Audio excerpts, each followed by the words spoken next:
Nobody expected the Pittsburgh Steelers to look this dangerous this early. A team that many counted out before the season now looks like a storm gathering power every single week. The bye didn't slow them down, it fueled them. You can feel it in the way they talk, in the way they walk onto the field, and in the quiet confidence inside that locker room.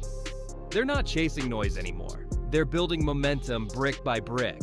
Something about this version of Pittsburgh feels calculated, steady, and ready to strike at any weakness left in front of them. It all starts with how they've changed their rhythm. The offense has gone from surviving to commanding. What used to be a team struggling to find flow has now turned into one that controls the game from the first snap. The chemistry between Aaron Rodgers and DK Metcalf is tightening each week. The offensive line is finally giving him the trust to operate, and the run game looks alive for the first time in years. It's no longer about hoping things click. It's about knowing what works and daring teams to stop it. Rodgers isn't here to chase numbers. He's here to set a tone. But there's more underneath that calm surface. The Steelers aren't just finding balance. They're discovering a new offensive identity that could change how the AFC North is played. The bruising run game, the precision passing, and the quiet control of every drive all point towards something bigger. The question is, what exactly did Pittsburgh unlock during that bye? Because if they truly figured it out, the rest of the division might be in trouble. And the answer starts with what this offense just discovered.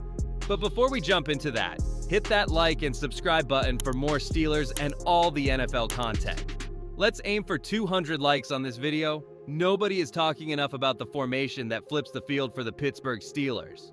One simple tweak turned light boxes into crowded traffic and made defenses guess wrong. It showed up in Dublin and it felt like a door opening. 7 true blockers on the grass, tight edges, no freebies for nickel looks. The surprise is not just that it worked. The surprise is how quickly it changed the tone of every snap. Here is the heart of it. Spencer Anderson checks in as an eligible tight end, Darnell Washington locks the edge, and the line fires straight ahead. Duo, inside zone, toss, all rolled with motion that pulls linebackers a half step out of place. Backs see daylight, the pile moves forward, and second and long turns into third and short. When a defense has to match power with power, space appears where it hurts the most. Safeties creep down, corners peek inside. That is when timing becomes a weapon. Now picture what happens next when safeties live near the box. Play action grows teeth, the flats clear, and the seams start to breathe. That is where Aaron Rodgers takes over without forcing hero throws. Quick rhythm, eyes up, ball out. And Cleveland must decide whether to help Myles Garrett or guard the middle. Rodgers has a tell that punishes that choice, and it shows up the moment linebackers step forward. That calm storm is our next stop. Here is the twist that nobody saw coming. The Pittsburgh Steelers found a quarterback who wins by control, not chaos. Aaron Rodgers is steering games with pace, checks, and placement that smother pressure before it starts. He is not chasing highlight throws, he is stealing downs with timing. The shocking part is how steady that looks on tape. Short gains stack, chains move, and the clock becomes a weapon in Pittsburgh's hands. Watch how he turns small windows into first downs. He shifts protections with a glance, baits a linebacker with a shoulder, then fires to the spot that the defense just vacated. Motion reveals coverage, Rodgers sets the count, and the ball leaves before the rush can breathe. The result feels simple on the surface, but it is ruthless in effect. Even with a low average depth of target, he sits near league average in yards per attempt at 7.3, because placement invites yards after the catch, and that is where this offense stretches the field without forcing it.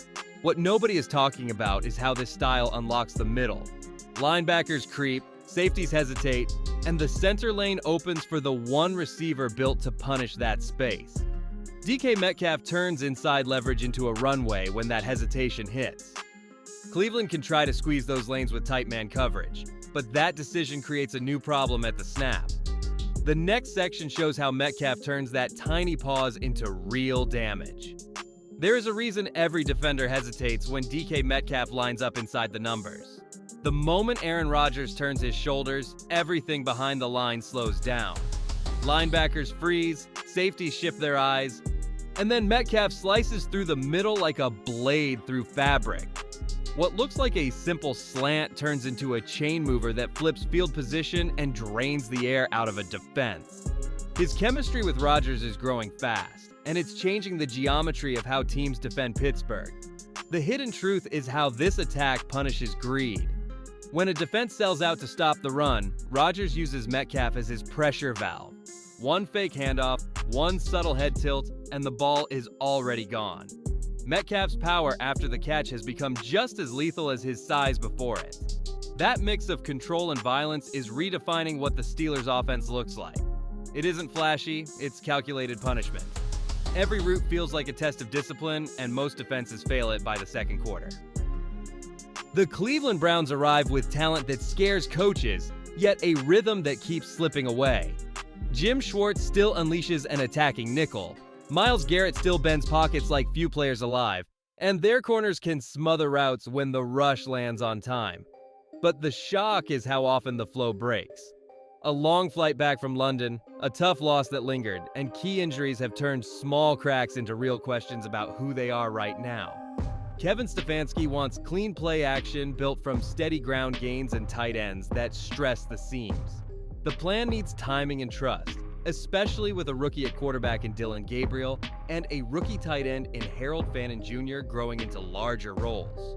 When the run stalls, the script asks the rookie to win on schedule against pressure looks that change at the snap. That is a heavy ask, even with veterans like David Njoku, Denzel Ward, and Grant Delpit holding their ends of the rope on the other side of the ball.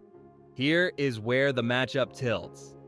Injuries at tackle and corner have forced Cleveland to reshuffle, and that reshuffle meets a Steelers team that now forces defenses to declare early with size and motion. If the Browns load the box, space opens behind them. If they sit back, Pittsburgh leans on power until someone blinks. The next question is simple and brutal. How does a rookie quarterback handle a Mike Tomlin defense that hides its intentions until the last heartbeat? That test starts now. Dillon Gabriel steps into a loud stadium and a quiet trap. Mike Tomlin builds game plans that look simple before the snap and then twist the picture the moment the ball moves. Safeties roll late, linebackers walk up and then bail, and the rush closes in from angles that hide until the last blink. A rookie can survive one look or two, but a full day of shifting answers turns reads into guesses. That is the setting, and it favors the team that dictates tempo with discipline. The blueprint is straight. Close the lanes for rookie runner Quinshon Judkins on first down, crowd the interior with late movement, and make Gabriel throw into tight windows with bodies flashing in front of him. Tomlin's history backs it up. He has won 26 of 32 games against rookie quarterbacks, and his teams coming off a bye week are 13-4. Those numbers are not noise. They reflect a pattern. Pittsburgh muddies timing, steals easy throws, and forces young passers to win with patience they rarely have in this environment. Now picture the payoff when the pocket squeezes. Backs stay in to help, routes take longer, and the clock tilts to the rush. That is where the Steelers turn pressure into control. If Gabriel holds it for an extra beat, the edge arrives with bad intentions. If he speeds it up, trap coverage is waiting. Either way, the next chapter belongs to the group that turns confusion into hits. The Watt effect is coming. Every great defense has a heartbeat, and in Pittsburgh, it still beats through number 90. TJ Watt turns ordinary downs into disasters for quarterbacks, and his presence changes how every offense breathes. The real story, though, is what happens around him. Alex Highsmith's return adds burst from the opposite edge. Nick Herbig rotates with fresh speed, and Keanu Benton growth in the middle has given the front its anchor. This is no longer one man chasing plays. It is a full unit working in rhythm, feeding off Watt's chaos and turning pressure into points. The shock for most fans this season is how much this group attacks. Pittsburgh is blitzing at one of the highest rates in football, right around 35%. And that aggression is creating confusion instead of risk. When offenses double Watt, someone else wins. When they try to slide the line, safeties or linebackers flash through untouched. The nickname Blitzburgh feels earned again, but this version is smarter. Every disguise sets up the next strike, and it keeps quarterbacks guessing from the first whistle to the final drive. Still, this battle has its centerpiece. Myles Garrett and TJ Watt share the same field, both hunting, both capable of flipping games in a single snap. But where Garrett's energy is raw, Watt's is patterned, built from discipline and anticipation. The Browns will try to isolate Brick Jones, hoping Garrett breaks through. But the Steelers' defense plans to answer with something heavier than pressure: control. And that control only works if the team stays focused on one final lesson that could decide the score. Your turn. Drop your score in the comments, name your X factor, and tell me how many sacks TJ Watt racks up. Does Dillon Gabriel clear 200 passing yards, or does the rush keep him under that mark? If you believe Pittsburgh takes care of business, tap like, hit subscribe, and stay with us for the next chapter where we break down how this plan holds up against a full season grind.